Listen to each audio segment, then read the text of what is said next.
ভারতরত্ন প্রয়াত প্রাক্তন প্রধানমন্ত্রী অটল বিহারী বাজপেয়ী একজন প্রখর রাজনীতিবিদের বাইরেও ছিলেন কবি ও সাহিত্যিক। তার সাহিত্য প্রতিভা আমাদেরকে আজও আকর্ষণ করে। অটল বিহারী বাজপেয়ীর লেখায় জাতীয় ঐক্য ও দেশের অখণ্ডতার ছবি প্রকাশ পেয়েছে।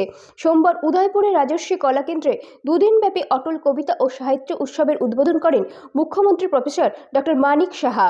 উল্লেখ্য, প্রয়াত প্রাক্তন প্রধানমন্ত্রী অটল বিহারী বাজপেয়ীর জন্মদিন উদযাপন উপলক্ষে তথ্য ও সংস্কৃতি দপ্তরের উদ্যোগে এই উৎসবের আয়োজন করা হয়।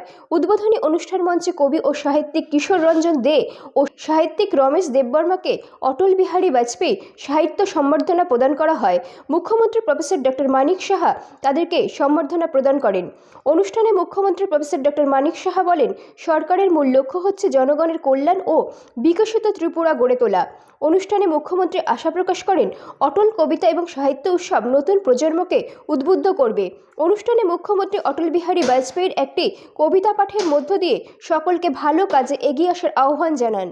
অটলজি তো অটলজি না, মনে হয় যেন একটা ইনস্টিটিউশন, অনেক কিছু শেখার আছে ওনার থেকে। সুশাসন দিবস আমরা এমনিতেই কিন্তু পালন করছি না। আমরা প্রকৃত মানুষ যদি হতে হয় তাহলে এই কবিতা এবং সাহিত্যের প্রতি অনুরাগ খুব প্রয়োজন, কারণ এর মধ্যেই জীবনকে খুঁজে পাওয়া যায়। আমার জীবন কি, আমি কি জীবন, আমার আগামী দিন আমি কি জীবন পথে চলবো, তার রস সেটা পাওয়া যায়। আমি জানি না এখনকার ছেলে মেয়েরা সেইভাবে তারা ইন্সপায়ার্ড কিনা। মোবাইলের যুগ,